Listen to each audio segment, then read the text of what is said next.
இருக்கக்கூடிய சிவஞான போதம் என்கின்ற ஞான நூலினை சென்ற வகுப்பில் 2ஆம் வகுப்பாவில் முதல் அதிகரணத்தை நாம் சிந்திக்க தொடங்கியிருந்தோம். சைவ சித்தாந்தங்கள்ல மணிமகுடமாக விளங்கக்கூடிய நூல் என்பது சிவஞான போதம் என்பதை நாம் அதனுடைய அறிமுகத்தில் பார்த்தோம். சிவஞான போதம் சிவாகமங்களில் இருக்கின்ற சரியை கிரியை யோகம் ஞானம் என்று சொல்லக்கூடிய 4 பாதங்களின் ஆராய்ச்சி, ஞானபாதத்தினுடைய ஆராய்ச்சி எடுத்துக்கொண்டிருக்கிறது இந்த நூல் என்பது. பதிபசுவாசம் என்கின்ற முற்பொருளின் ஆராய்ச்சியை சொல்வது இந்த நூல் அப்படின்னு படித்தோம். இதுக்கு முன்னதாக இந்த நூலையெல்லாம் நாம் சிந்தித்து கொண்டிருக்கக்கூடிய நிலையில உண்மை விளக்கம், திருவருட்பயன் என்கின்ற அடிப்படையா சைவ சித்தாந்தம் படிக்கிறவங்க எந்த நூல்லாம் படிச்சுட்டு வரணுங்கிறதுக்கான நூல்கள். ஒவ்வொரு நூலும் ஒவ்வொரு வகையில் நமக்கு புகட்டுகிறது. முப்பொருளினுடைய உண்மையை ஒவ்வொரு நூலும் ஒவ்வொரு வகையில் நமக்கு புரிய வைக்கிறது. எல்லாமே முப்பொருளை பற்றி சொல்வது தான் அப்படின்னு நம்ம படித்தோம். உண்மை விளக்கத்தில் தத்துவங்களை பற்றி விரிவாக சொல்லப்படுது. 36 தத்துவங்கள்னா என்ன, அந்த 36 தத்துவங்களுடைய தொழில் என்ன, குணம் என்னன்னு நம்ம படித்தோம். அதே சமயம் நடராஜ பெருமானினுடைய நடன தத்துவம் என்ன அப்படின்னு படித்தோம். இதெல்லாம் அந்த நூலில் மட்டுமே நம்ம படிக்கக்கூடிய செய்திகள். மற்ற நூல்கள் எல்லாம் வருவித்து சொல்லணும். ஆனால் உண்மை விளக்கத்தில் மாணாக்கர்களுக்கு எளிமையாக விளங்குற வகையில் அப்படியே சொல்லப்பட்டிருக்கிறது. அப்புறம் திருவருட்பயன், அந்த நூலில் குறள் எளிமையாக இருக்குது, செய்தி ஆழமாக இருக்கிறது. அது ஒரு வகையில் ஒரு பாடம் படித்தோம். 10 அதிகாரம் திருக்குறளை போல.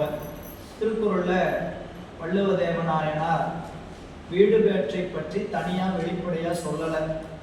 வீடு பேற்றை பற்றி மறைமுகமாக தான் சொல்லியிருக்கிறார். மறைமுகமானா அது வேண்டாங்கிறதுக்காக அல்ல. இல்லறத்தில் ஒழுங்காக இருந்தோம்னா துறவரத்தை கடைபிடிச்சோம்னா எங்கே போயிட வேண்டியதான், வீடு பேற்றுக்கு போக வேண்டியதான் அப்படின்ட்டு அப்படி வழி போட்டிருக்கிறார். அந்த ஊருக்கு வீடு பேருங்கிற ஊருக்கு எப்படி வழி போட்டிருக்கிறாரு? இல்லறத்தை கடைபிடிச்சிட்டு துறவரங்கிற ஊருக்கு வாங்க, துறவரங்கிற ஊர்ல இருந்தீங்கன்னா அதுலேருந்து நீங்கள் இங்கே வந்துடலாம், வீடு பேத்துக்கு வரலாம் அப்படின்ட்டு அப்படி வழிகாட்டுறார். அவர் விட்ட குறைய தொட்டு காட்டியவர் உமாபதி சிவம். அது திருவருட்பயன். அதில் முழுக்க வீடு பேற்றை பற்றியே சொல்லக்கூடிய திருவருட்பயன். 10 அதிகாரம் படித்தோம். இறைவனை பற்றியும், உயிர்களை பற்றியும், பாசங்களை பற்றியும், இறைவனுடைய சக்தியை பற்றியும், குருநாதனை பற்றியும், நாம் எதை தெரிந்து கொள்ள போகிறோம் என்கின்ற குருநாதன் எதை நமக்கு உபதேசிக்கிறார் என்பதை பற்றியும், அதனால் நம்மளோட உயிரிழத்தில் நடக்கக்கூடிய நிகழ்வுகள் என்னங்கிறதும், அந்த உயிருக்கு ஏற்படுகின்ற மாற்றம் என்ன, அதை அடையக்கூடிய பயன் என்ன, அப்படிப்பட்ட பயன் நம்மை விட்டு நீங்காமல் இருக்கிறதுக்கு என்ன செய்யணும், அந்த பயனை அடைய முடியாதவர்கள் என்ன செய்யணும் என்று, அப்படி அடைந்தவர்கள் இருக்கக்கூடிய நிலை என்ன அப்படிங்கிறத 10 அதிகாரம். அதிகாரத்தோட பேரெல்லாம் நீங்கள் மனப்பாடம் பண்ணிட்டீங்கனால நான் அப்படியே சொல்றேன். பதிமுதுநிலை, உயிர் அவநிலை, இருள் மனநிலை, அருள் உருநிலை, அருள் அதுநிலை, அருள் அதுநிலை, அருள் உருநிலை, அறிவின் நிலை, உயிர் விளக்கம், இன்புறு நிலை, அஞ்செழுத்து அருள்நிலை, அணைந்தோர் நன்மை. தலையில பார்த்து சொல்லிட்டீங்களா? அதனால தான் நான் என்ன பண்ணேன் அப்படின்னு நேரடியாக போயிட்டேன். அதனால இப்போ நாம் படிக்கக்கூடிய சிவஞான போதம், கடந்த 2 மாதங்களாக படிக்கக்கூடிய சிவஞான போதம், இந்த நூலினுடைய அமைப்பை படித்தோம். முதல்ல அந்த நூலில் சிறப்பு பாயிரம்னு ஒரு பகுதி படித்தோம். இந்த சிறப்பு பாயிரம்னாவே என்னன்னு படித்தோம்னு கேட்டிங்கன்னா, பாயிரம் என்றால் என்ன? ஒரு நூலுக்கு முன்னுரையாக, முகவுரையாக அந்த நூலுக்குள்ள பாய்கின்ற கருத்தை சொல்லுகின்ற உரைக்கு பேரு பாயிரம். இந்த நூலுக்குள்ள ஆசிரியர் என்ன கருத்தை சொல்றாரோ அந்த பாயிரத்தில் அந்த கருத்து தொகுத்து சொல்லப்பட்டிருக்கிறது. இது பாயிரத்துடைய இலக்கணம். 1000 முகத்தால் அகன்றது ஆயினும் பாயிரம் என்று பணுவல் இல்லை.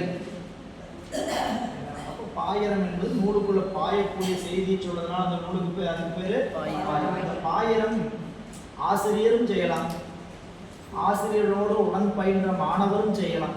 அவரோட ஒரு சாலை மாணாக்கர் அவருடைய மாணவரும் செய்யலாம். இப்படிதான் பாயிரம் யார் செய்யலாங்கிறதுக்கான ஒரு வரைமுறை இருக்குது. அப்படி சிவஞான போதத்தில் 2 பாயிரம் உண்டு. நூலுக்குள்ள நூலுக்குள்ளேயே கடைசீட்டில் ஒரு பாயிரம், அது மெய்கண்டார் செய்தாரான்னு தெரியல. மெய்கண்டான் அப்படின்னு சொல்லி பேர் சொல்லப்படுது. அது ஒரு பாயிரம் பின்னாடி இருக்கு. பின்னாடி இருக்கிற பாயிரம் யாருக்கு அதாவது படித்து அதுக்கப்புறம் நூலுக்குள்ள வருவாங்களான்னு கேட்டால், அதனால என்ன செய்தான்னு கேட்டீங்கன்னா, நூலுக்கு முன்னதாகவே ஒரு பாயிரத்தை நம் பெரியவர்கள் செய்திருக்கிறார். அதை யார் செய்தார்னு படித்தோம். அந்த சிறப்பு பாயிரத்தை யார் செய்திருக்கிறார்கள்? செவிபடி செய்தி என்கிறார் அருள்நந்தி சிவம் அவருடைய மாணாக்கர். அவர்தான் சிவஞான சித்தியார் என்கின்ற ஒரு பெரும் நூலை அருளி செய்தவர். அதெல்லாம் நம்ம உரை முன்னுரையில் படிச்சுட்டோம்னால அதையெல்லாம் மீண்டும் நினைவுபடுத்துகிறேன் உங்களுக்கு நான். சரிங்களா? சிவஞான போதத்தினுடைய சிறப்பு பாயிரம். அதில் என்ன சொல்றார்? ஒரு சில கருத்துக்கள் எல்லாம் 8 கேள்வி எழுப்பிக்கொண்டு அந்த 8 கேள்விக்கான பதில் இந்த பாடல் சொல்லுது. அப்படி அந்த பாடல்ல இந்த நூலை படிப்பதனால் என்ன பயன்? முதல் கேள்வி அதுதான். அடுத்தது அப்புறம் தான் இங்க வர்றதுனால என்ன பிரயோஜனம்? இந்த நூலை தூக்கிட்டு வர சொல்றீங்களா, இந்த நூலை படிக்கிறதுனால என்ன பயன் அப்படின்னா, உலகத்தில் 2 இருள்கள் உண்டு. கண்ணுக்கு தெரிகின்ற புறையிருள் ஒன்று, கண்ணுக்கு தெரியாத அகையிருள் ஒன்று. புறையிருளை நீக்குவதற்கு செங்கதிரவன் தோன்றினால் புறையிருள். அதுபோல அகத்தில் இருக்கக்கூடிய ஆணவமலமாகி இருள் நீங்க வேண்டுமானால் சிவஞான போதங்கிற சூரியன் வேண்டும் என்று அப்படிப்பட்ட அந்த சிவஞான போதத்தை அருளி செய்தவர் என்கிறார் மெய்கண்ட சிவம் என்றும், அந்த மெய்கண்ட சிவம் எழுந்தருளி இருக்கக்கூடிய அவர் அவதாரம் செய்த திருத்தலம் திரு வெண்ணிநல்லூர் என்றும், அவருடைய பெருமை என்னன்னு கேட்டா, தவமுடையவர்கள். எப்படிப்பட்ட தவமுடையவர்கள்? எப்படிப்பட்ட தவமுடையவர்கள்? அவருடைய திருவடியை சூடிக் கொள்வார்னு படிச்சோம். எப்படிப்பட்ட தவமுடையவர்கள் அவருடைய திருவடியை சூடிக் கொள்வார்னு படிச்சோம். பிறப்பை நீங்கியவர்கள். அதாவது இந்த பிறப்புல அவங்களுக்கு பிறப்பு இல்லைங்கிற அளவுக்கு அந்த தவத்தை முற்றுவித்தவர்கள். அவங்க கூட அந்த மெய்கண்டாருடைய திருவடியை சூடிக் கொள்வார்களானால் நாமெல்லாம் என்ன பண்ணணும்?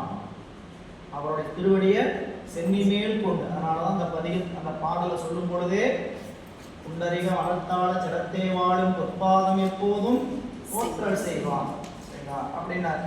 எனவே அந்த சிறப்பு பாயிரத்தில் மலர்தலை உலகில் மாயிரு தோன்றிய பலரை ஞாயிறு படரை நல்லதை காண்டல் செல்லா கண்போல் ஏண்டிய பெரும்பெயர் கடவுளில் கண்டு கண்ணுறுத்திருந்த அருந்துயர் புறம்பில் ஆன்மா நாடி மயர்வர நந்தி முனிகணன் தலைத்தொழில் சிவஞான போதம் குலைத்தோன். யார்? பெண்ணை புனர்சூழ் வெண்ணை சுவேதவனன் பொய்கண்டால் என்ற நெய்கண்ட தேவன். அவர் எப்படிப்பட்டவர்? பவனடி பண்பகை கடந்த தவறடி முனைந்த நூலுக்கு சிறப்பு பாயிரம். இனி நூலுக்குள்ள போறார். அது மெய்கண்டார். மெய்கண்ட சிவம் நூலை எப்படி அமைத்திருக்கிறார்? ஒரு மங்கள வாழ்த்து, ஒரு அவையடக்கம், 12 நூற்பாக்கள். அந்த 12 நூற்பாக்களையும் நமக்கு விளங்க வைக்கிறதுக்காக நூற்பாக்களை பதம் சேதம் செய்திருக்கிறார். பதம் சேதம் செய்திருக்கிறார் அப்படின்னு என்னதுங்க? கண்ணளித்து உரைத்திருக்கிறார். பதம் சேதம் பண்றது என்னதுங்க? எல்லாம் கண்டமாடி பண்ணணும்னா அதுக்கு பேர் என்னது? சேதம் பண்ணிட்டாங்க அப்படின்னு. அவர் பாடலை கண்டம் பண்ணியிருக்கிறார், சேதம் பண்ணி. இதுக்கு நம்ம அறிவு விளக்குவதற்காக, சில கருத்துக்களை விளக்குவதற்காக, பகுதி பகுதியா விளக்குவதற்காக. அப்படி இந்த நூல்ல 12 நூற்பாக்கள்ல இந்த 12 நூற்பாவும் 2 பெரும் பிரிவுகளாக இருக்குது. அது பொது அதிகாரம், பொது அப்படின்னா என்ன, சிறப்பு என்றால் என்ன, பொது என்றால் பொதுவா தெரிஞ்சுக்கணும், சிறப்பு என்றால் சிறப்பா தெரிஞ்சுக்கணும். அப்படியா? பொதுனா அந்த பொருளை பற்றி ஆராய்ச்சி அறிவோடு இருக்கிறதுக்கு பேர் பொது. அந்த பொருளை பற்றி ஆராய்ச்சி அறிவு. சிறப்புனா அந்த பொருளை பற்றி உண்மை அறிவு அறிந்து கொள்வது, அனுபவ அறிவு. முதல் ஆராய்ச்சி அறிவு என்பது சாதன ஞானம், அனுபவ அறிவு என்பது சாத்திய ஞானம். அனுபவ அறிவு வேறு, ஆராய்ச்சி அறிவு வேறு. சரிங்களா? சரிங்களா? அந்த ஆராய்ச்சி அறிவு அப்படின்னு என்ன? நாம் எதை பற்றி பொருள் எடுத்துக்கிறோமோ அந்த பொருளை பற்றி அதை அந்த பொருள் உண்டு, அந்த பொருளுக்கு இந்த இலக்கணம் அப்படின்னு மேலோட்டமாக தெரிஞ்சுக்கிட்டு இருந்தீங்கன்னா அந்த பொருளுக்கு ஆராய்ச்சின்னு பேர். அந்த பொருள் உண்டு, அந்த பொருள் இப்படிப்பட்ட இயல்பு, அதை சொல்வது முதல் 6 நூற்பா. அந்த பொருளினால் பயனடையக்கூடிய பொருள் யாரு, பயன் தரக்கூடியவர் யாரு, பயனை தரவிடாமல் தடை செய்பவர் யாரு, பயனை தரவிடாமல் தடை செய்கின்ற பொருளை நீக்க வேண்டும் என்று நமக்கு அறிவுறுப்பது யாரு என்றெல்லாம் காட்டுகின்ற பகுதி பின்னாடி பகுதி சிவஞானம் உண்மை அதிகாரம் 6 நூற்பா. அந்த 12 நூற்பாவில் முதல் 6 நூற்பாக்கள் எப்படி படித்தோம்? பிரமாணவியல் 3 நூற்பா, இலக்கணவியல் 3 நூற்பா, சாதனையியல் 3 நூற்பா, பயனியல் 3 நூற்பா. இதெல்லாம் உங்களுக்கு பாருங்க எவ்வளோ அழகாக விளங்கிட்டு இருப்பாங்க. 12 நூற்பாக்கள் சரிங்களா? அந்த 12 நூற்பாவில் பிரமாணம்னா என்னன்னு படிச்சோங்க.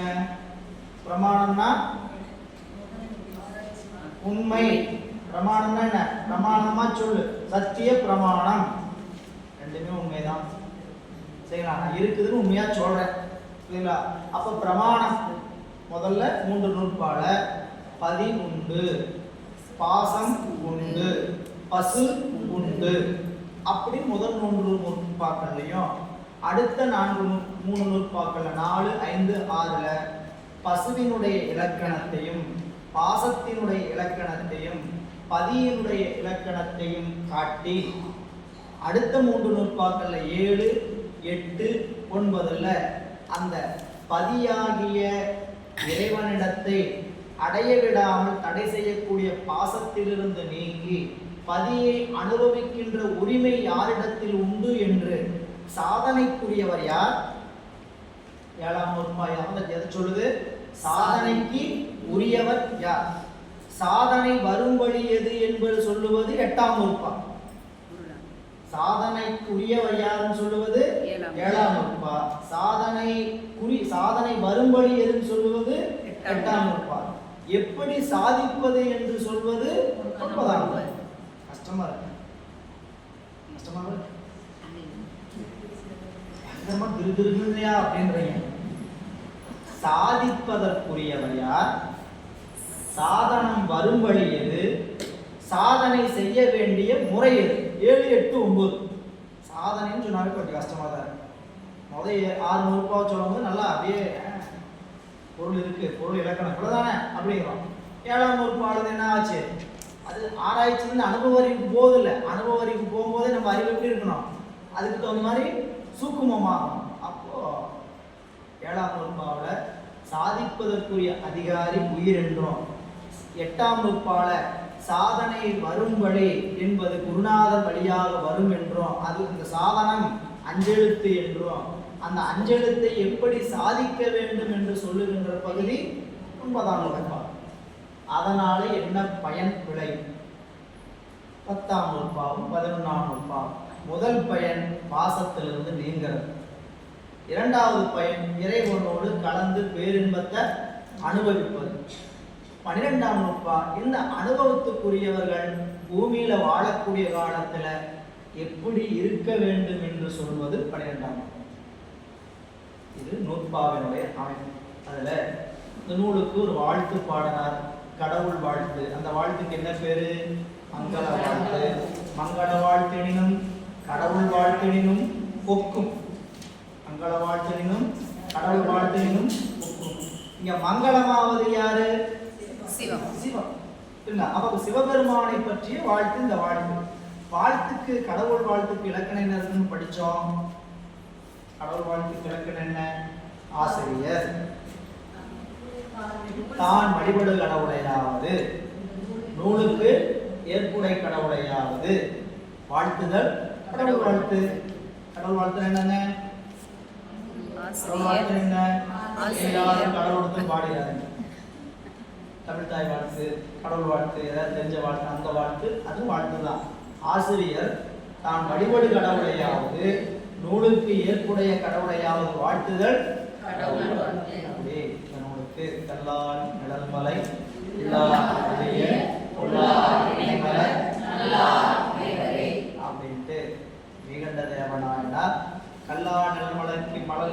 கல்லால் நிழல் மலையில இருக்கு, கல்லால் நிழல் மரத்துக்கு கீழே இருக்கக்கூடிய முனிவர்களுக்கு மலைவில்லையாக செய்தவராகிய தென்முக பரமன் இறைவன் அருளை செய்த நமக்கு கருணையின் காரணமாக மேலும் நமக்கு சிவஞானம் விளங்கும் வேண்டும் என்பதற்காக கருணையோடு நமக்கு கொடுத்தவர் பொல்லாப்பிள்ளையார், திரு வெண்ணிநல்லூர் பொல்லாப்பிள்ளையார். அந்த பொல்லாப்பிள்ளையாருடைய திருவடிகளை யார் வருவர் மனம் மொழி மெய்களால் கற்று கேட்டு சிந்தித்து தெளிந்து எட்டை கூடி நிற்கிறார்களோ அவர்களாம் எப்படிப்பட்டவர்கள்?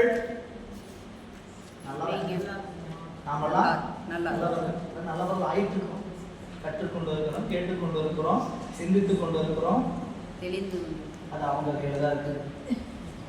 சிந்திக்கிற வரைக்கும் உறுதியா தெரியுது, சிந்திக்கிற வரைக்கும் வந்து உட்கார்ந்து இருக்கிறோம்னாவே நினைச்சோம், சிந்திக்கிறனாலதான் வந்து உட்கார்ந்து இருக்கிற கட்டு கேட்டு சிந்தி தெளிஞ்சமா அப்படிங்கிறதெல்லாம் உங்க கையில ஒப்படைச்சாச்சு. நெட்டை குடிச்சாங்கிறதெல்லாம் உங்க கையில ஒப்படைச்சாச்சு. சரி, அதனால நாமெல்லாம் நல்லார்ல எத்தனை சதவீதம் அப்படிங்கிறது, நல்லா 60%, நல்லா 62% அப்படின்னு என்ன ஏழை விட வேண்டியதுதான். யாரால எவ்வளவு தெரிஞ்சிருக்கிறாங்களோ, யாரால எவ்வளவு நெட்டை கூடி இருக்கிறாங்களோ அவங்களாம் நல்லாரில் சதவீதம் உடையவர்கள் நினைச்சுக்க வேண்டியதுதான். எனவே இவ்வாறு மங்கள வாழ்த்து சொல்லி நூலுக்கு அவையடக்கம் செய்கிறார். அவையடக்கம் அப்படின்னா பார்த்தோம், தான் ஆசிரியர் ஒரு நூலை செய்யும் போது அந்த நூல்ல இருக்கக்கூடிய குற்றங்களை சபையில் இருக்கக்கூடியவங்க பொறுத்து கொடுக்கறதுக்காக என்ன பண்றாங்க, அந்த நூலை நான் செய்ததற்கு தகுதி இல்லை, ஆனாலும் பெரியவங்க தகுதி அந்த குற்றத்தை பொறுத்து குணத்தை கொள்வாங்கனால நூலை செய்யறங்கிற மாதிரி இது மெய்கண்டார் ஒரு மாதிரி அவையடக்கம் செய்திருக்கிறார். முதல்ல 2 வரியில தம்மை உணர்ந்து தம்மை உடைய தன் உணர்வார் எம்மை உடைமை எம்மை இகழார் அப்படின்னார். என்னை உணர்ந்த தன்னையும் தன் தலைவனை உணர்ந்தவர்கள் என்னை உணர்வார்கள், நான் செய்திருக்கக்கூடிய நூலை உணர்வார்கள், அவர்களுக்கு என் நூலில் உள்ள குற்றங்களை பொறுத்து கொண்டு இந்த நூலை ஏற்றுக்குவாங்க அப்படின்னார். அடுத்து தம்மை உணர தொடங்கியது நம்மில் புணராமை கேளாம் தொடங்கு. தம்மை உணர தன்னையும் உணராதவர்கள் தலைவனையும் உணர மாட்டார்கள், தலைவனையும் உணராதவர்கள் என் நூலையும் உணர மாட்டார்கள். அப்படி மட்டுமல்ல, அவர்கள் தனக்குள்ளே பிணங்கி நிற்பார்கள். அப்படி தன்னை உணராத தலைவனை உணராத என் நூலை உணராதவங்க ஒரு கூட்டமா நின்றுட்டு அவங்களாவது ஒரு விகற்பம் இல்லாம வேறுபாடு இல்லாம இருப்பாங்கன்னு கேட்டா அவங்களும் விருப்பமாக தான் இருப்பாங்க. ஐயா சொல்லும் போது சொல்ற மாதிரி தான், இங்க திருக்கூட்டத்துல கருத்து வேறுபாடு பிரிஞ்சு போயாச்சு, சரிங்களா? கருத்து வேறுபாட்டினால் பிரிஞ்சு போனவங்க அங்க போயாவது ஒற்றுமையா இருந்தீங்களா? அங்க போயாவது ஒற்றுமையா இருந்தீங்களா? என்னாச்சு? அங்க போனா அங்க ஒரு கிளை போகுது. இங்கிருந்து போனவங்க கருத்து வேறுபாட்டில் போனீங்கன்னா அங்கிருந்து போனவங்க அங்க ஒரு கிளை போகுது. இப்படி இருக்கலாமா? சரிங்களா? ஏன் அப்படின்னு கேட்டா இக்கரைக்கு அக்கறை பச்சை தான் தெரியும், சரிங்களா? இப்படிப்பட்ட உறவோடு நாம் இருக்கிறவங்களோட நினைப்பு முதல் வேணும். குளத்தில் இருக்கக்கூடிய மீனை போலதான் உறவு இருக்கணும், குளத்தில் இருக்கக்கூடிய பறவையை போல உறவு இருக்கக்கூடாது, சரிங்களா? சிவன் உறவு அடியார் உறவுங்கிறது எப்படிப்பட்டது கேட்டீங்கன்னா குளத்தில் இருக்கக்கூடிய மீனை போல, சரிங்களா? வாழ்ந்தாலும் மாண்டாலும் எங்க இருக்கணும்? திருவடிக்குள்ள தான் இருக்கணும், சரிங்களா? முனைப்பு இருக்கிற வரைக்கும் சிவத்துக்கிட்ட போக முடியாதுன்னு தெரிஞ்சாலும் நம்ம அறிவு என்ன பண்ணுதுன்னு கேட்டா அதுக்கு அங்கதானே அறியாமை மறைச்சு கிடக்குது, ஆணவங்களும் அங்கதானே வேலை செய்யுது, சரிங்களா? யாரு நான் சொல்றது நீங்க கேட்க மாட்டீங்க, நீ சொல்றது நான் ஏன் கேட்கணும்? இப்படித்தான் அறிவுக்குள்ள போகுதே தவிர, சரிங்களா? புராணம் படிக்கிறோம், சித்தாந்தம் கேட்கிறோம், எல்லாம் கேட்கிறோம், ஆனா அறிவுக்குள்ள புறம் இருக்குன்ற நிலைமை தான் நம்ம இடத்துல இருக்கு. எனவே அந்த வகையில நம்மளுடைய மெய்கண்ட சிவம் அந்த அவையடக்கத்துல அப்படி அவையடக்கத்தின் வாயிலாக நமக்கு காட்டுகிறார். அடுத்ததாக 12 நூற்பாக்கள்ல முதல் 3 நூற்பாக்கள் பிரமாணம். அதுல முதல் நூற்பா படிச்சோம், பதிக்கு பிரமாணம். எப்படி பதிக்கு பிரமாணம் சொன்னார்? பதி உண்டு என்பதை நம்மளுடைய மெய்கண்ட சிவம் எதை கொண்டு நிறுவினார் படிச்சங்க? இருக்காரா இல்லையா? இருக்கிறாரா இல்லையா? இருக்கிறாரு. உறுதியா தலையாட்டினீங்கன்னா எப்படி சொன்னீங்க அப்படின்னு கேட்டா மெய்கண்டார் சொல்லியிருக்கிறார். மெய்கண்டார் என்ன சொல்லியிருக்கிறாரு அப்படின்னு கேட்டா நீ என்ன சொல்லணும்? நூற்பாவிலும் ஒப்பிக்கவா நான் கேட்டேன், நூற்பாவை ஒப்பிக்க கேட்கிறேன். மெய்கண்டார் சிவம் எந்த முறையில இறைவன் உண்டுங்கிறத பதி உண்டுங்கிறத நிறுவி இருக்கிறார்.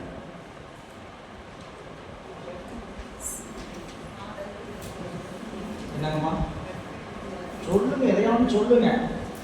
எதையாவது உள்ள போனது வெளியே வந்தா தானே பரவாயில்ல.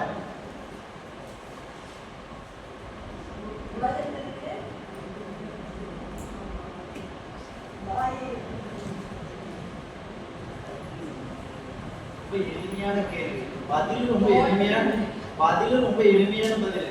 நீங்க ரொம்ப என்ன நினைச்சீங்கன்னு கேட்டீங்கன்னா, சித்தாந்தத்தை கேள்வி கேட்கிறாங்க ரொம்ப கஷ்டமா இருக்கு இந்த கேள்வி அப்படின்னு நினைச்சுக்கிட்டு இருப்பீங்க. எங்க அப்படிதான் தேடிட்டு இருக்கிறீங்க. அப்படிலாம் ஒண்ணு இல்ல. காணப்பட்ட உலகத்தை கொண்டு காணப்படாத கடவுளுக்கு உண்மை கூறினார். காணப்பட்ட உலகத்தை கொண்டு காண முடியாத கடவுளுக்கு உண்மை கூறினார். எப்படி காணப்பட்ட உலகத்தை அதுக்கப்புறம் தான் நூற்பாக்களை போறோம். சரிங்களா? அளவை என்ன அளவை? பல அளவை உண்டு. அதுல 3 அளவை: காட்சி அளவை, கருதல் அளவை, உரை அளவை. அதுல காட்சி அளவையும் உரை அளவையும் சமயவாதிகளுக்கு ஏற்புடையது என்று, அதனால் அனுமான அளவை கொண்டு, அனுமான பிரமாணத்தை கொண்டு, கருதல் அளவை கொண்டு இந்த உலகம் தொழில்படுகிறது. கண் முன்னாடி என்னாவது தொழில்படுகிறது. காணப்படுகின்ற உலகம் இப்பொழுது நிலைத்திருக்குன்னா இது ஒரு நாள் தோற்றிப்பட்டிருக்க வேண்டும். தோற்றுவிக்கப்பட்ட உலகம் ஒரு காலத்தில் அழிய வேண்டும். ஏன்? எதனால? சடப்பொருள் எல்லாம் தோன்றி நின்று அழிவும் முத்தொழில்படும். அப்படி முத்தொழில்படினால் சடப்பொருள் முத்தொழில் தானாகப்படாது. அதுக்கு ஒரு அறிவுடைய பொருள் வேண்டும். அந்த அறிவுடைய பொருள் எப்படிப்பட்ட அறிவுடைய பொருளாக இருக்கணும்? பேரறிவுடைய பொருளாக இருக்கணும். அந்த பொருள் சிவபெருமானே.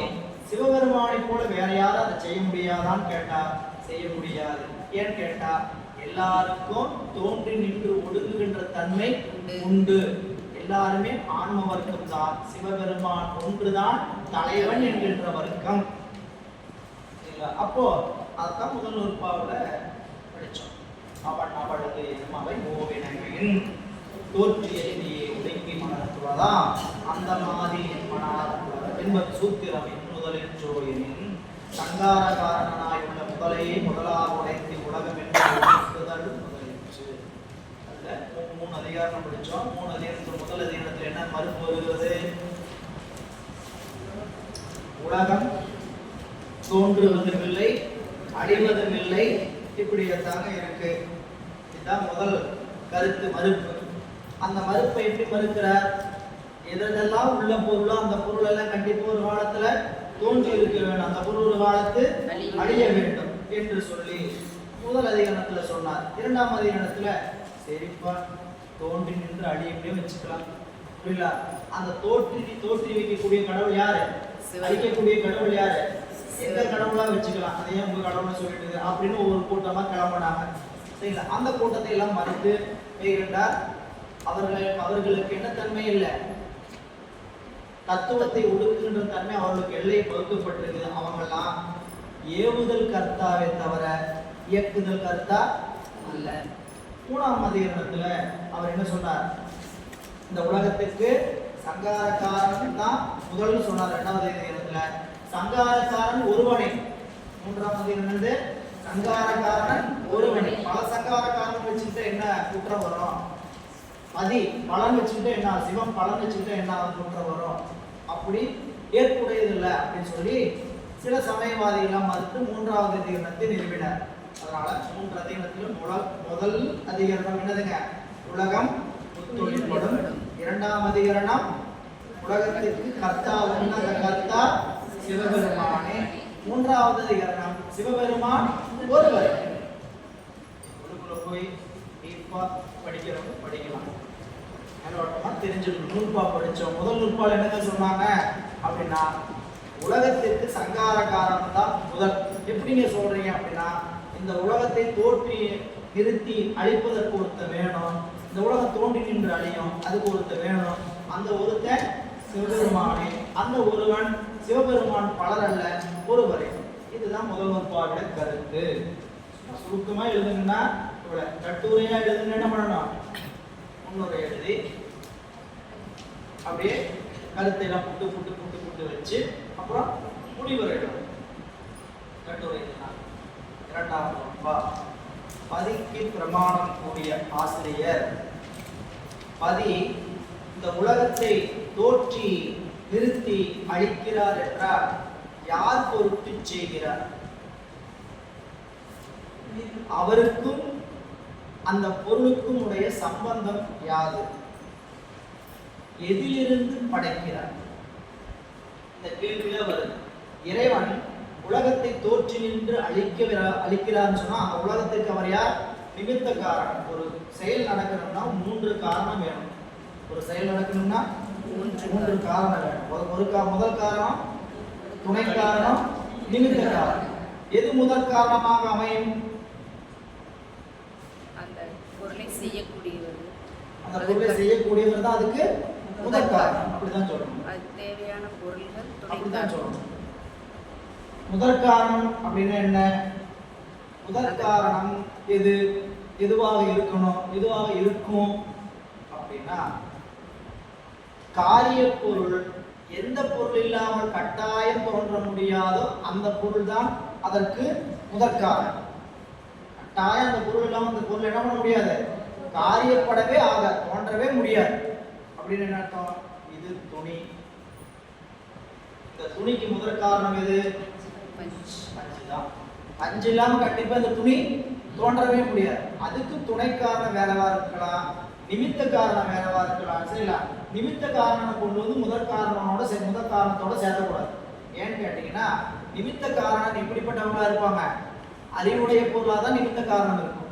அறிவற்ற ஜட பொருள் நிமித்த காரணமா இருக்காது. அப்ப அறிவுடைய நிமித்த காரணத்திலிருந்து அறிவற்ற ஜடம் தோன்றியதுன்னு சொல்ல முடியாது.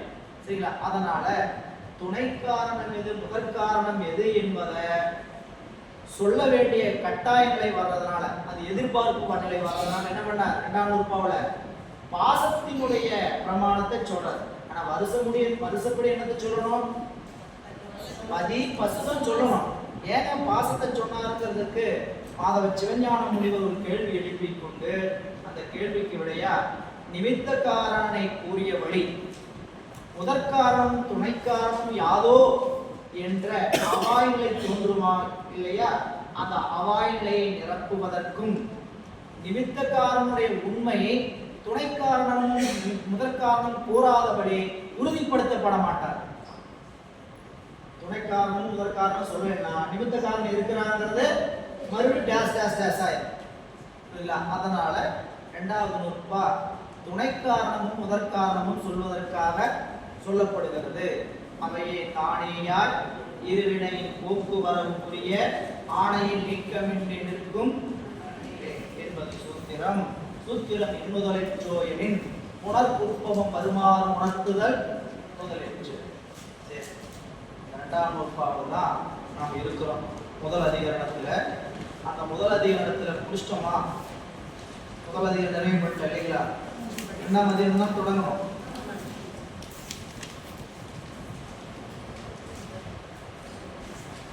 குறிப்பு வச்சிருக்கீங்களா? முதல் அதிகரணம் நிறைவுதான.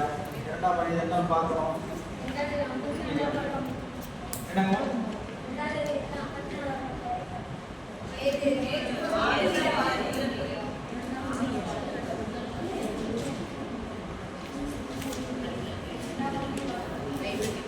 சொல்லுங்க. கோடு எது வரைக்கும் எழுதி வச்சிருக்கீங்க அதை வச்சு தெரிஞ்சுக்கலாம்.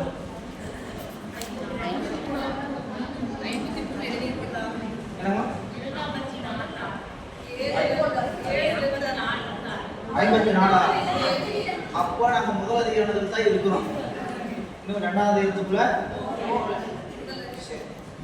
சரி அப்படியே முதல் இரண்டாம் நூற்பாவை ஒரு மேலோட்டமா தெரிஞ்சுக்கங்க. அதுக்கப்புறம் நூற்பாக்குள்ள போய் எவ்வளவு சிந்திக்க முடியுமோ அவ்வளவு சிந்தித்துக் கொள்ளலாம். இந்த இரண்டாம் நூற்பா நமக்கு சொல்ல வருகின்ற கருத்து யாது என்று பார்த்தீங்கன்னா, இந்த உலகம் மீள தோற்றுவிக்கப்படும். மீள தோற்றுவிக்கப்படும் சொன்னா எதிலிருந்து தோற்றுவிக்கப்படும், எதற்காக தோற்றுவிக்கப்படும் என்கின்ற கேள்விலாம் அங்க எழும். இந்த நூற்பாவுடைய கருத்து என்ன? இந்த உலகம் மீளத் தோன்றும், அவையே தானேயா இருவினையின் போக்குவரவுக்குரிய ஆணையின் நீக்கம் நிற்குமன்றே அப்படின்னு சொல்லிட்டு மெய்கண்ட தேவநாயனார் நூற்பாவுடைய கருத்து என்ன சொல்றாரு? உணர்வு உற்பவம் வருமாறு உணர்த்துதல் முதலில். உணர்வு உற்பவம்னா மீள சிருஷ்டி, மீள படைத்தல்.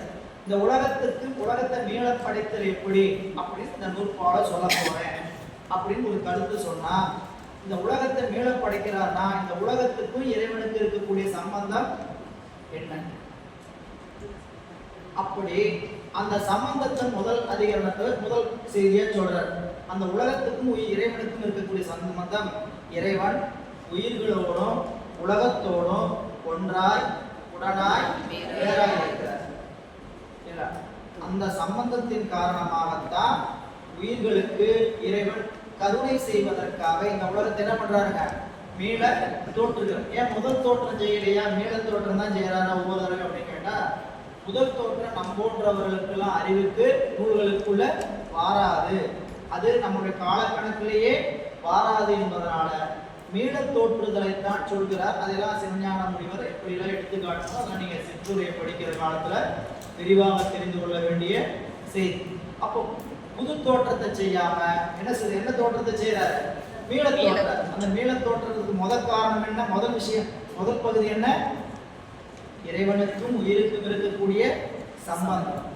இரண்டாவது, அப்படி இந்த உயிருக்கும் இறைவனுக்கும் சம்பந்தம் இருக்குன்னா இறைவன் அந்த உயிரோடு ஏன் அப்படி சம்பந்தப்பட்டிருக்கிறார் அப்படின்னு கேட்டா, ஏன் அப்படி கலந்திருக்கணும் அப்படின்னு கேட்டா, அந்த உயிர்களுக்கு தேவையானதை அந்த உயிர்களுக்கு கொடுக்கணும்.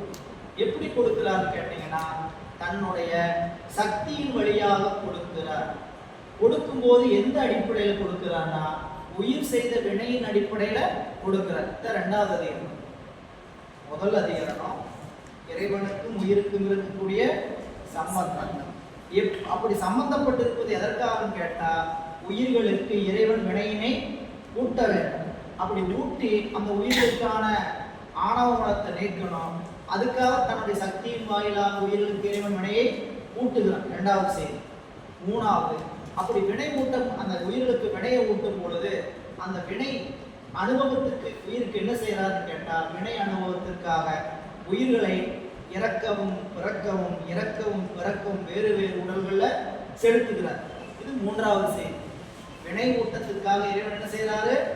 உயிர்களை வேறு வேறு உடல்கள்ல புகுத்தி இறக்கவும் பிறக்கவும் செய்கிறார். நான்காவது, அப்படி செய்யற இறைவன் சக்தியே ஆவான், இல்ல சக்தியின் வேறா, இல்ல சக்தியின் சிவனும் ஒன்றா அப்படிங்கிறதா நான்காவது அதிகாரம். இந்த நூற்பாவோட 4 செய்தி.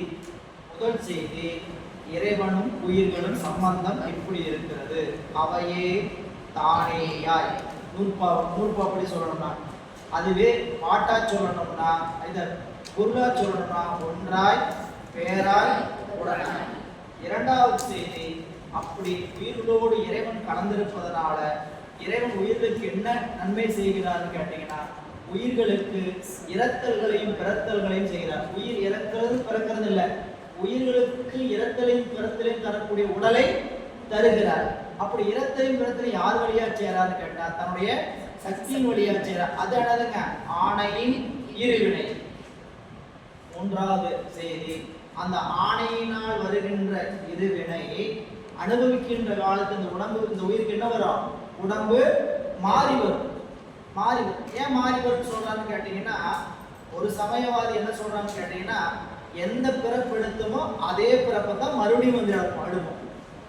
எடுக்கும்போது மாறி மாறில பிறக்க மாட்டான். மனசுதான் பிறந்த மறுபடியும் என்ன பண்ணிட்டு இருப்பான்? மனுஷனாவே பிறப்பான். விலங்கா பிறந்தவங்க விலங்காவே பிறப்பான். அப்படி சொல்லக்கூடிய கருத்து உடையவர்கள் சொல்றாங்க.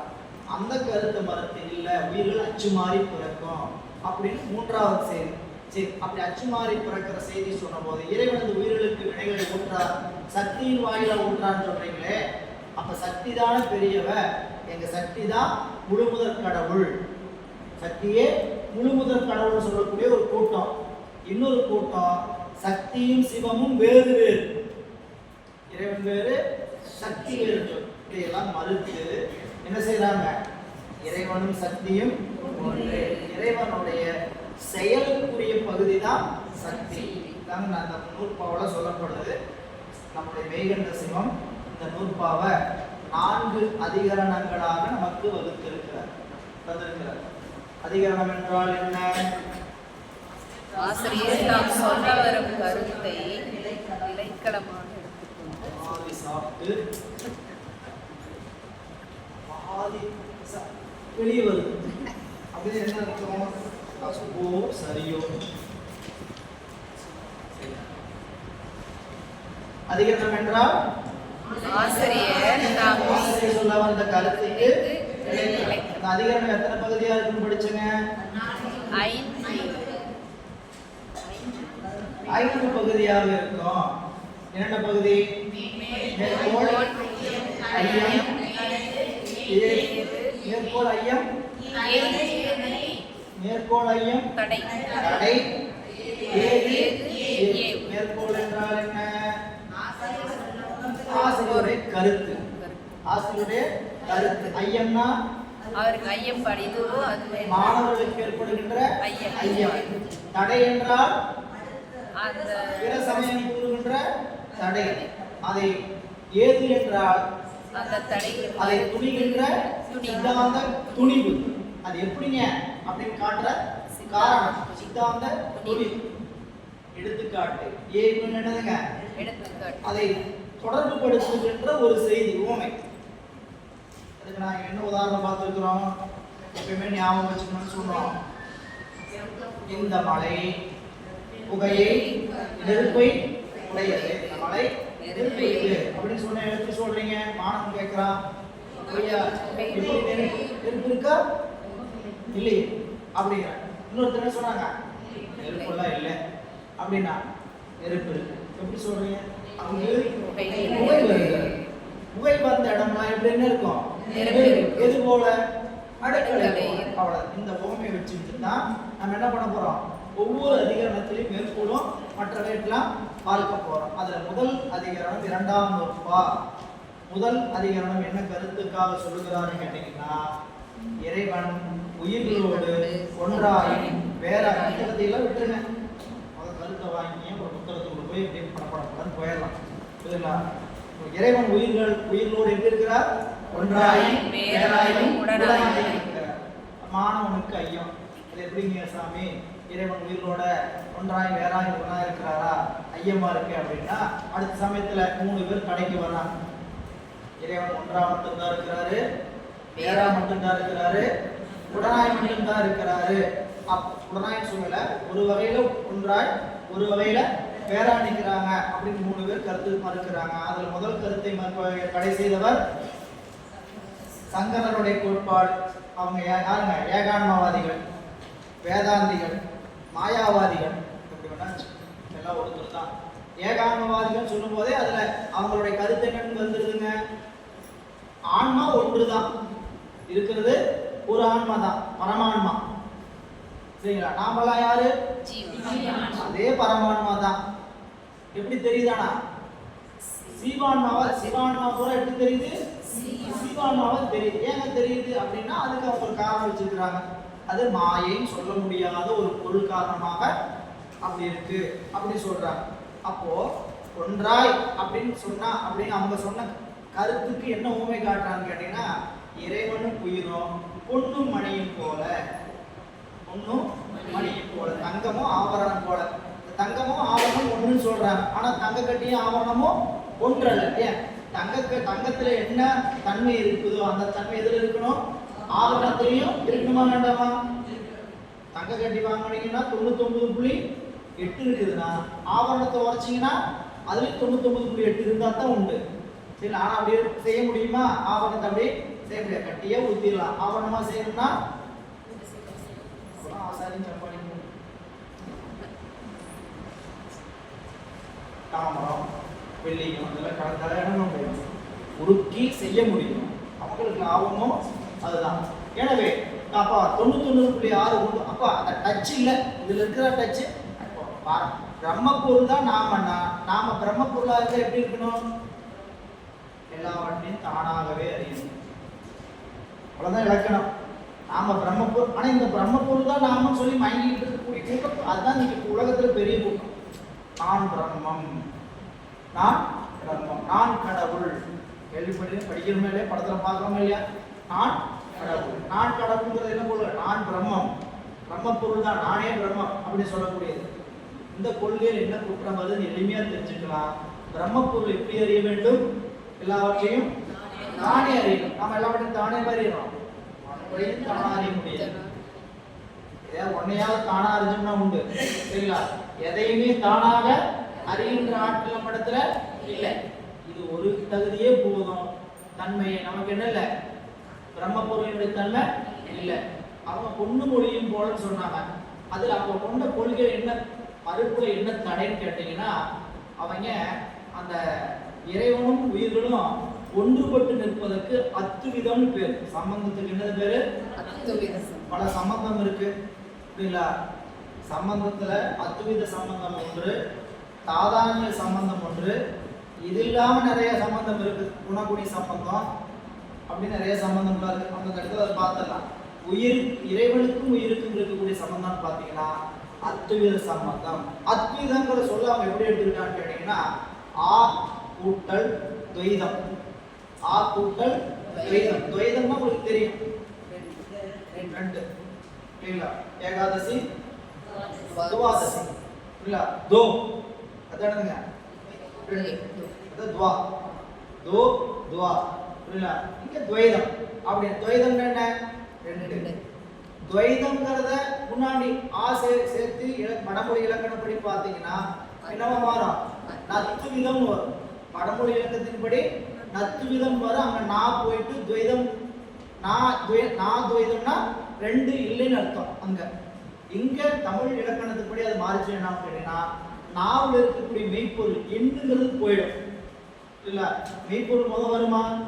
வரக்கூடாது. அதனால கூடும்போது முதல் மெய்ப்பொருள் இருக்கக்கூடிய என்ன போயிடுங்க, அந்த சொல்லு போயிடும். அதனால அது என்ன ஆகும் கேட்டீங்கன்னா, ஆ கூட்டல் துவைதம், அத்வைதம். அந்த ஆங்கிற சொல்லி என்னென்னத்தையெல்லாம் உணர்த்தும் அப்படின்னு கேட்டீங்கன்னா, இன்மை பொருளை உணர்த்தும், அண்மை பொருளை உணர்த்தும், மறுதலை பொருளை உணர்த்தும். ஆவுக்கு மூன்றையும் உணர்த்தக்கூடிய தன்மை உண்டு. அதுக்கு 3 உதாரணம் நம்ம புத்தகத்தில் காட்டியிருக்காங்க. நிறைய நம்ம உலகத்துல படிக்கிறோம், புரியுங்களா? அப்ராமணன், அப்ராமணன், அநீதி, அஸ்வம், அனஸ்வம் இதெல்லாம் படிக்கிறோம். அப்ராமணன் கேள்விப்பட்டது இல்லையா? அப்ராமணன் அப்படின்னு என்ன? பிராமணத்தன்மை இல்லாத, அவன் பிராமணன் தான். பிராமணன் இல்லைன்னு அங்க அர்த்தம் இல்லை. அந்த சொல்லுக்கு என்ன பொருள்? குடிமை போட்டுக்கிறான், கச்சகச்ச கட்டியிருக்கிறாங்க, எல்லாம் எல்லாம் இருக்கு. ஆனா அவனுக்கு என்ன இல்லை? பிராமணத்தன்மை இல்லை. இல்ல, அதுக்கு பேர் என்னங்க? அப்ராமணன், பிராமணத்தன்மை அல்லாதவன். பிராமணன் இல்லைன்னு அர்த்தம் உள்ளது. அப்ராமணன் சொன்னா என்ன வந்துடக்கூடாது? பிராமணன் இல்லைன்னு வந்துடக்கூடாது. அப்போ அந்த அவங்க எடுத்துக்கொண்ட பொருள்ல என்ன குற்றம் கேட்டீங்கன்னா, அந்த சங்கரருடைய கோட்பாடுல காட்டும் பொழுது அந்த குற்றம் என்னவா வருதுன்னு கேட்டீங்கன்னா, அந்த சொல்ல என்ன பொருள் எடுத்துக்கிட்டாங்க, ஆங்கிற எதிர்மறை பொருளை 3 முறை எடுத்துக்கலாம். எப்படிலாம் எடுத்துக்கலாம்? இன்மை, அண்மை, மறுதலை. இதுக்கு 3க்குமே உலகத்தில் நம்ம பயன்படுத்துறதா. சரி, கழுதையை பார்க்குறீங்க தோட்டத்தில், நாம என்ன சொல்றோம்? குதிரைன்னு சொல்றோம், சொல்லிட்டோம். பக்கத்துல இருக்கிறவங்க என்ன சொல்லுவாங்க? என்ன சொல்லலாம்? எப்படி சொல்லலாம்? கழுதை தூரமா பார்த்தீங்க, 2 பேர் பார்த்தீங்க, பக்கத்துல இருக்கிறவங்க என்ன சொல்லுவாங்க? வேகப்பால் குதிரை நிக்கிட்டு இருக்கிறாங்க. உங்களுக்கு அது குதிரை இல்லைன்னு தெரிஞ்சிச்சு, என்ன சொல்லுவீங்க? குதிரை இல்லை அப்படின்னு சொல்லக்கூடாது. அங்க என்னன்னா, குதிரை அல்ல. ஏன் நம்ம சொல்றீங்க அப்படின்னா, குதிரை இல்லைன்னா அங்க ஒரு பொருள், குதிரை போல ஒரு பொருள் இல்லைன்னு அர்த்தம். அங்க வேற ஏதோ பொருள். அங்க கட்டடத்தை பார்த்து சொல்றாங்க, கட்டடத்தை பார்த்து சொன்னாங்க, இல்ல ஏதோ டேங்கை பார்த்து சொன்னாங்களா அது குதிரை இல்லைன்ட்டு? எதை சொன்னாங்க? குதிரை போல ஒரு பொருள் நிற்கிது, அதனாலதான் என்ன சொல்றாங்க? குதிரை. அப்படி சொல்லுவாங்க. குதிரை அல்ல, அது என்னது? கழுதை. குதிரை மாதிரி தெரியுது, ஆனா என்னதுங்க? குதிரை அல்ல. ஆமா, பிராமணன் தான், பிராமணன் தான். ஆனா என்ன இல்ல? பிராமணன் பிராமணன் அல்ல. அப்ப அவங்க என்ன எடுத்துக்கிட்டான்னு கேட்டீங்கன்னா அத்வைதம்ங்கிறத இரண்டு இல்லை. எப்படி எடுத்துக்கிட்டாங்க? இரண்டு இல்லை.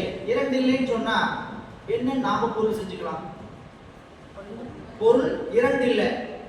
இரண்டு இல்லைன்னா வேற என்னென்னலாம் எடுக்க வேண்டி வரும்? ஒன்று இருந்தா எடுக்க முடியுமா? 3 இருக்கலாம், 4 இருக்கலாம். சரிங்களா? அவங்க என்ன எடுத்துட்டாங்க? இரண்டு இல்லைன்னா ஒரு பொருள் தான் இருக்குதுன்னு எடுத்துக்கிட்டாங்க. இல்ல, இந்த உலகத்தில் இருக்கக்கூடிய பொருள் அவங்க என்ன எடுத்துக்கிட்டாங்க? இருக்கிறது ஒரு பொருள் தான் எடுத்துக்கிட்டாங்க. அதனால ஏன் கேட்டு எடுத்துக்கிட்டீங்கன்னா அவங்களும் சும்மா ஆராய்ச்சா சாதாரண தர்க்கவாதிகள் அல்ல, அவங்க மாயாவாதிகள், ஏகாண்டவாதிகள். அவங்க தர்க்கம் எல்லாம் கடுமையான தர்க்கம். அதுக்குள்ள நாமெல்லாம் அதுக்குள்ள போக போறது இல்லை. தெரிஞ்சு வச்சுக்க வேண்டியதுன்னு கேட்டீங்கன்னா உலகத்தில் இருக்கக்கூடிய பொருள், அதாவது தர்க்க ரீதியா தத்துவ ஞானத்துல பொருள் கொள்றவங்க தான் எடுத்துக்கொண்டு பேசுகின்ற தத்துவ ஞானத்துல எத்தனை பொருள்கள் உண்டு என்பதை முன்னாடி வச்சுட்டு தான் பேச ஆரம்பிக்கும். அடிப்படையா சைவ சித்தாந்தம் பேசுறீங்கன்னா நீங்க என்ன பொருள் எல்லாம் உண்டுன்னு பேச ஆரம்பிக்கிறீங்க அப்படின்னு சொல்லி என்ன பண்ணணும்? தத்துவ ஞானத்துல முன்னாடி வைக்கணும். சொற்பொழிவு பேசுறோம். சொற்பொழிவு பேசுறோம்னா என்ன தலைப்புல பேசுறீங்க? சொல்லியாச்சு. நீங்க ஒரு தலைப்பு கொடுத்துட்டு தலைப்பு விட்டுட்டு எங்கேயோ பேசுறீங்கன்னா சம்பந்தம் இருக்கா? சம்பந்தமுடையதா? அது போலதான் தத்துவ ஞானத்துல என்ன பொருள் எடுத்துட்டு பேசணுமோ அந்த தத்துவ ஞானத்துக்குரிய பொருளை தான் சொல்லணும். அப்ப இங்கே நமக்கு காட்டும் பொழுது அந்த அத்வைதம்ங்கிற சொல்ல எப்படி அவங்க பொருள் எடுத்துக்கிட்டான்னு கேட்டீங்கன்னா அத்வைதம் அப்படிங்கிறது இரண்டு இல்லை. அதுக்கு ஒரு உதாரணம் அப்ராமணன் காட்டுறார். அடுத்தது சொல்லுகின்ற போது சொல்றார் அப்ராமணன் பிராமணத்தன்மை. இதைத்தான் நீங்க திருக்குறளை படிக்கும்போது நம்ம படிக்கிறோம். ஒழுக்கமுடைமைங்கிற ஒரு அதிகாரத்துல படிக்கும் போது செய்திக்காக சொல்றேன். மரப்பினும் ஓத்து அப்படிங்கிறத வாங்குற உச்சரிப்போட உச்சரிக்கணும். புரியுங்களா? அப்படின்னு என்னன்னு கேட்டீங்கன்னா மறந்தா கூட பிராமணன் எதை கத்துக்கலாம்? வேதத்தை கத்துக்கலாம். திரு ஓத்தூர் அப்படின்னு படிச்சோம். சாமிய வேதங்கள் பூசித்த தலம்னு காஞ்சிபுரத்துக்கு பக்கத்துல. அப்படின்னு என்னன்னா மரப்பினும் ஓத்து கொள்ளலாகும். அப்படின்னா பிராமணன் மறந்தாலும் எதை கற்றுக்கொள்ளலாம்? வேதத்தை கற்றுக்கொள்ளலாம். ஆனா ஒழுக்கத்தை விட்டான என்ன பண்ண முடியாது? கடைபிடிக்க முடியாது. பிடிக்க முடியாதது தான் பொருள். சரிங்களா? அதை சொல்ல வர. எனவே இங்க அந்த பிராமணன்னா பிராமணத்தன்மை இல்லை. அதனால அப்ராமணன். இனி சங்கரர் அந்த கொள்கையை எடுத்து சொன்னார். இரண்டாவது மாத்துவர் என்று சொல்லக்கூடியவர் மாத்துவாச்சாரியார். அவர் என்ன சொன்னார் கேட்டீங்கன்னா இரண்டு அல்ல. இரண்டு முதலாவது இரண்டு இல்லைனாரு. இவர் என்ன எடுத்துக்கிறான்னு கேட்டீங்கன்னா இரண்டும் மறுதலை. ரெண்டு எப்படிப்பட்ட பொருள்? வேறு வேறு பொருள். இந்த பொருள் அந்த பொருள் எது போல? ஒளியும் இருளும் போல. ஒளியும் இருளும் போல அப்படின்னு சொன்னார். ஒளி இருக்கும்போது இருள் இருக்காது, இருள் இருக்கும்போது ஒளி. ரெண்டு கூடவே கூடாது. சரிங்களா? அப்போ இறைவனும் உயிரும் கூடவே கூடாதுன்னு சொன்னா அது எப்படி சம்பந்தமாகும் அப்படின்னு சொல்லிட்டு அவங்க என்ன எடுத்துக்கிட்டான்னு சொல்லி சொல்றார். அமலம். இரண்டாவது சொல் என்னன்னு வருதுன்னு கேட்டீங்கன்னா அமலம் என்ற சொல் மலம் இல்லாத தன்மையை குறிக்கும். இல்லாத தன்மை. எனவே அமலம் என்னும் பொருளில் உள்ள அகரம் இன்மை பொருள் வந்தது எனப்படுகிறது. அவங்க என்ன நினைச்சுட்டான்னு கேட்டீங்கன்னா அத்வைதம்ங்கிறத என்ன எடுத்துக்கிட்டீங்கன்னு கேட்டீங்கன்னா இரண்டு மறுதலை. ரெண்டுக்கும் மறுதல் எடுத்துக்கிட்டாங்க அவங்க. மூன்றாவது இரண்டு மறுதலை அல்ல. நாம அவங்க சொன்ன உதாரணம் என்னது? ஒளியும் இருளும் போல. நம்மளுக்கு நம்ம சங்கரனுடைய கோட்பாடுபடி அவங்களுக்கு சொன்ன உதாரணம் உடலும் உயிரும் போல கலப்பில் ஒன்றாய். இறைவனும் உயிரும் எப்படி கலந்திருக்கிறாங்க? கலப்பினால் ஒன்றாய். எது போல? உடலும் உயிரும் போல. உயிரும் சிவமும் கலப்பினால் ஒன்றாய் கலந்திருக்கிறது. இந்த ஒன்றாய் இருக்கிற தன்மை, இந்த வேறாய் இருக்கிற தன்மை எப்படி எதுக்கு சொன்னதுன்னு கேட்டீங்கன்னா இறைவனும் உயிரும் பொருட்தன்மையால் வேறு. ஆமா, அப்படி கலந்திருந்தால் நீங்க என்ன சொல்றீங்க கேட்டீங்கன்னா ரெண்டும் எதிரெதிர் மறுதலை பொருள், வேறு வேறு பொருள் சொல்றீங்க. அவங்க வேறுங்கிறதுக்கு என்ன பொருள் சொன்னாங்க? ரெண்டும் முழுக்க சேராத மறுதலை பொருளை சொல்றாங்க. எப்படி? ஒளியும் இருளும் போல. நாங்களும் இறைவனும் உயிரும் வேறு வேறுன்னு தான் சொல்றோம். அவங்க வேறு வேறுன்னு சொன்னது எப்படி? ஒளியும் இருளும் போல. நாம சொல்ற வேறு வேறு எப்படின்னு கேட்டீங்கன்னா இறைவனும் உயிரும் கண்ணொளியும் சூரிய ஒளியும் போல. இப்ப ரெண்டு பேர் வேறு தானே. கண்ணொளி போல் உயிர், சூரிய ஒளி போல் இறைவன். கண்ணொளி போல் உயிர், சூரிய ஒளி போல் இறைவன். அப்படின்னு என்ன கேட்டீங்கன்னா, இறைவன் சூரியனாக இருந்து வேறாக நின்று காட்டினால்தான் ஆன்மாவாகிய கண்ணொளி ஒரு பொருளை அறிய முடியும். இல்ல, அப்ப இறைவனும் உயிரும் வேறு வேறு தான் பொருத்தன்மையால. அவங்க சொல்ற மாதிரி ஒளியும் இருள் போல வேறு வேறு அல்ல. இறைவனும் உயிரும் எது போல வேறு வேறு? கண்ணொளியும் சூரிய ஒளியும் போல வேறு வேறு. அது அவங்க அவங்க அவங்க பக்கத்துல இருக்கக்கூடிய தடை நீக்கும். மூன்றாவது, ராமானுஜர் அவர் என்ன சொன்னார் கேட்டீங்கன்னா, ரெண்டு வகையுமே பொருத்தம் தாங்க. இறைவனும் உயிரும் ஒரு வகையில ஒன்றுதான், இன்னொரு வகையில வேறுதான். ஒரு வகையில ஒன்றுதான், இன்னொரு வகையில வேறுதான் அப்படின்னு சொன்னாங்க. அப்படி சொன்ன எதுக்கு அவங்க என்ன உதாரணம் காட்டினாங்க அப்படின்னா, சொல்லும் பொருளும் போல. இது போல சொல்லும் பொருளும் போல. சொல் இருக்கும் போது பொருள் மறைஞ்சிடும், பொருள் இருக்கும் போது சொல் மறைஞ்சிடும். அப்படின்னா அந்த கொள்கையில் என்ன தடைவர், என்ன தர்க்கத்துல என்ன குற்றம் வருதுன்னு கேட்டீங்கன்னா, இறைவன் இருக்கும் போது உயிர் இருக்காது, உயிர் இருக்கும் போது இறைவன் இருக்க மாட்டான். சொல்றோம் தேங்காய் அப்படின்னு சொன்னீங்கன்னா, தேங்காய்னு சொல்லும் போது தேங்காய் நினைக்கிறது. தேங்காய் கையில் வந்துச்சுன்னா தேங்காய் தேங்காய் சொல்லிட்டே பார்த்துட்டே இருப்போம். சொல் மறைந்தது இல்லையா? சொல்லு ஒரு இருக்கும் போது பொருள் மறைந்திருக்குது, பொருள் வரும்போது சொல் மறைந்திருக்கு. இப்படியா இறைவன் உயிரும்? இறைவன் இருக்கும்போது உயிர் மறைஞ்சிடும், உயிர் இருக்கும்போது சிவம் மறைஞ்சிருமா? அப்படிங்கிற கொள்கையில் குற்றம் வருது இல்லையா? அதுக்கு நம்ம சைவ சித்தாந்தத்துல என்ன உண்மை காட்டப்படுதுன்னு கேட்டீங்கன்னா, இறைவனும் உயிரும் சரிங்களா கண்ணொளியும் ஆன்ம ஒளியும் போல. அவன் எப்படி இருக்கிறான்? அவன் உடனாய்ங்கிறதுக்கு என்ன சொன்னாங்க? சொல்லும் பொருள் இணைந்ததான் இருக்குது. சொல்லோட பொருள் இணைந்திருக்கா இல்லையா? சொல்லும்போது பொருள் ஞாபகம் வருது, பொருள் வரும்போது சொல்லு ஞாபகம் வருதா இல்லைங்களா? அதான் உடனாய். அவங்க சொல்ற உடனாய்ங்கிற கருத்து என்ன? சொல்லும் பொருளும் உடனாய், சொல்லும் பொருள் போல உடனாயின்னு சொன்னாங்க. ஆனா நாம சொல்ற உடனாய் என்ன கேட்டீங்கன்னா, கண்ணொளியும் ஆன்ம ஒளியும் போல, ஆன்ம அறிவு போல. இந்த ஆன்ம அறிவு தான் சிவம், கண்ணொளிதான் உயிர் என்று சொன்னார். உயிர் ஆன்ம ஒளி இல்லாம எப்படி கண்ணொளி போய் ஒரு பொருளை பற்றாதோ, அதுபோல சிவம் இல்லாம உடனின்று செலுத்தாம உயிர் என்ன பண்ண முடியாது, ஒரு பொருளை சென்று அனுபவிக்க முடியாது. இதுதான் உடனாய். இந்த மூன்று நிலையும் நமக்கு இறைவன் நிற்க வேண்டியது. எதுக்கு? ஒரு பொருளை நாம் நிலைத்திருக்கணும், உயிர் நிலைத்திருக்கணும்னா இறைவன் எப்படி இருக்கு? நம்மளோட ஒன்றாக இருக்கணும். ஒரு பொருளை நாம் அனுபவிக்க வேண்டும், அறிய வேண்டும் என்றால் நாம் இறைவன் எப்படி இருக்கணும்? வேறாய் நிற்கணும். ஒரு பொருளை நாம் அனுபவிக்க வேண்டும் என்றால் அவன் உடனாய் இருக்கணும். நல்லா கவனிக்க. ஒரு பொருளை நிலைத்திருப்பதற்கு உயிர் நிலைத்திருக்கணும் இறைவன் எப்படி இருக்கணும்? ஒன்றாய் இருக்கணும். வேறாய் நிற்பது எதற்காக? அந்த அறிவிப்பதற்கு வேறாய் நிற்கணும். பொருளை அறிவிக்கிறதுக்கு சாமி என்ன பண்ணணும்? அந்த பொருளோட கலந்து நின்று அறிவிக்கணும். அனுபவிக்கணும்னா என்ன பண்ணணும்? நம்மளோடையும் நிற்கணும், நம்ம அந்த பொருளோடையும் நிற்கணும். இந்த செலுத்தும் தன்மையா. அதனால இந்த மூணுக்கு வரிசையா நாம் எழுத வேண்டியது.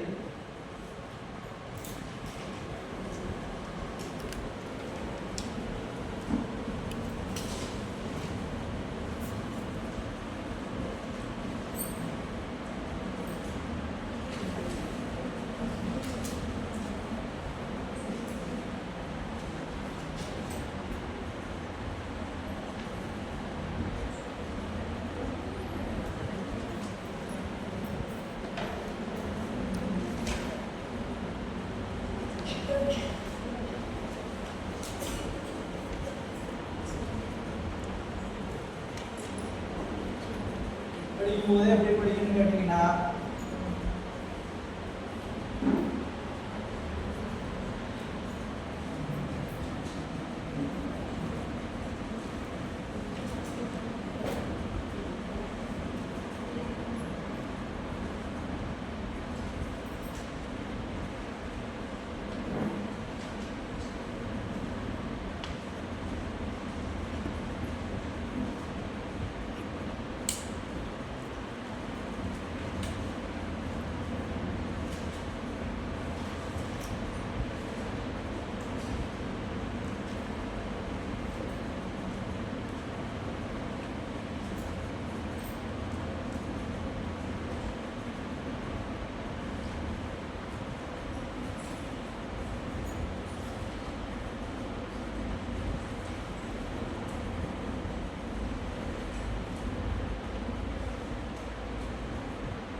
உயிரோடு ஒன்றாய் வேறாய் உடனாய். ஒன்றாய் நிற்பது எதற்கு? உயிர் நிலைப்பதற்காக. வேறாய் நிற்பது அறிவிப்பதற்காக. உடனாய் நிற்பது அனுபவப்படுத்துவதற்காக. எப்படி ஒன்றாய் இருக்கிறார்? கலப்பினால் ஒன்றாய் இருக்கிறார். எப்படி வேறாய் இருக்கிறார்? ஒரு தன்மையாக வேறாய் இருக்கிறார். எப்படி உடனாய் இருக்கிறார்? செலுத்தும் தன்மையாக இருக்கிறார். அதற்கு என்ன ஓமை? ஒன்றாய் இருப்பதற்கு உடலும் உயிரும் போல, உடனாய் இருப்பதற்கு வேறாய் இருப்பதற்கு கண்ணொளியும் சூரியனும் போல, உடனாய் இருப்பதற்கு கண்ணொளியும் ஆன்மறிவும் போல. இதை தெரிஞ்சுக்கிட்டீங்கன்னா முதல் அதிகாரம் முடிஞ்சு போச்சு. இதுக்குள்ள முற்பாக்குள்ள அதிகரணம், மேற்கோள், ஏது, எடுத்துக்காட்டு என்பா எல்லாம் இருக்கு. சரிங்களா? அதை நம்ம தேநீர் இடைவேளை முடிச்சு கலந்துட்டு வாங்க.